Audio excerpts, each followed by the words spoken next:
Attorney General Merrick Garland just announced new charges against 4 Louisville police officers involved in the death of Breonna Taylor. Earlier today, I spoke with the family of Breonna Taylor. This morning, they were informed that the Justice Department has charged 4 current and former Louisville Metro Police Department officers with federal crimes related to Ms. Taylor's death. Those alleged crimes include civil rights offenses, unlawful conspiracies, unconstitutional use of force, and obstruction offenses. The 4 defendants were charged through 2 separate indictments and 1 information. CNN's Jessica Schneider is here in Washington with the latest. Jessica?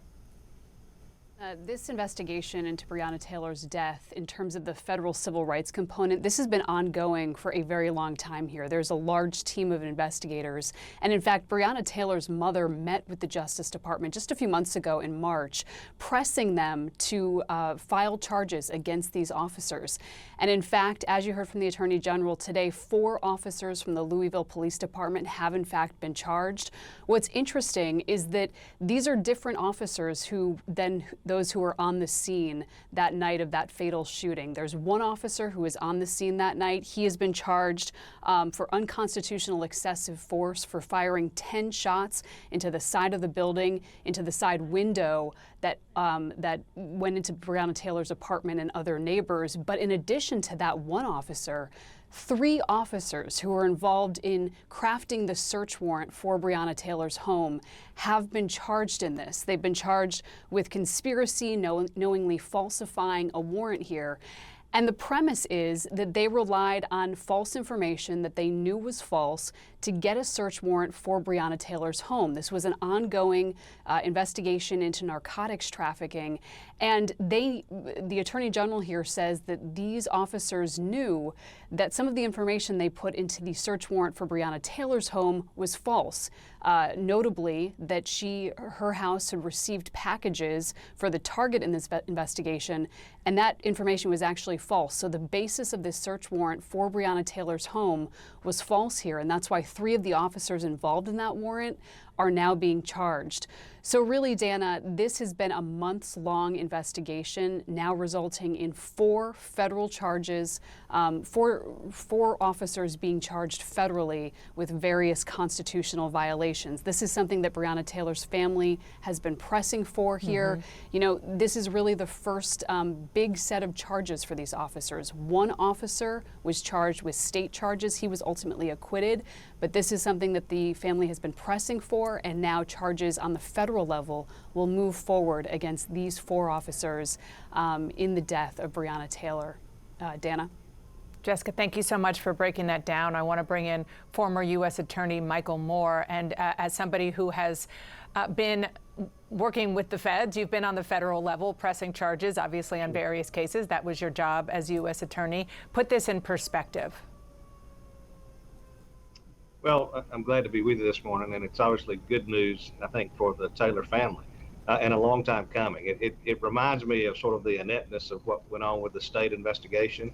This is information that could have been uncovered early had they verified the information, put into a state search warrant. But when you have the Department of Justice come in and charge a conspiracy case, or really, I guess, lying on the front end about the case and perhaps covering up later, it's a big deal, and it means prison time if convicted for these officers. Unfortunately, I think it's a more common occurrence maybe than we all want to admit, having things put in a search warrant that has not been verified. It's information maybe that somebody said, well, they heard from somebody else and didn't corroborate with the witness. That's always a concern, and in this case, you know, leading to tragic consequences. So. I'm proud to see the investigation has moved forward to this state. Again, I wish that they had done a more thorough job of checking the search warrants, but it's oftentimes the cover-up in cases and sort of the lying and the preparation that catches people when they do wrong, and it seems to have rung true again today. And as Jessica was saying, only 1 officer on a state level, local level, has been charged with anything relating to Breonna Taylor's killing. who was actually there. Right. Is this the end of the road for the federal investigation, or could they go further and focus more on the officers who were actually there? I think they'll probably go further. Again, this has been breaking as we've been coming on air, so I haven't seen the documents, but it sounds to me like they've got some room to basically flip cooperators to get witnesses to talk, especially if they have a separate accusation and the indictment. That's sometimes an indication that they intend to have a cooperator in a case. I think they'll probably use these people and say, look, you're going to prison. You can tell us what went on. You can talk about statements made after the fact. You may have information related to the sort of the debrief after the raid. We need to hear that as it relates to more specific civil rights cases as we think about civil rights claims, typically with the use of the excessive force of the case. I don't know that anybody in their right mind could have looked at this case and not thought that something wrong happened. And that's part of the frustration with the state. I mean, I don't know how you can even have a cursory or first grade review of the facts and not be troubled by what you see. And so my guess is they'll go a little deeper.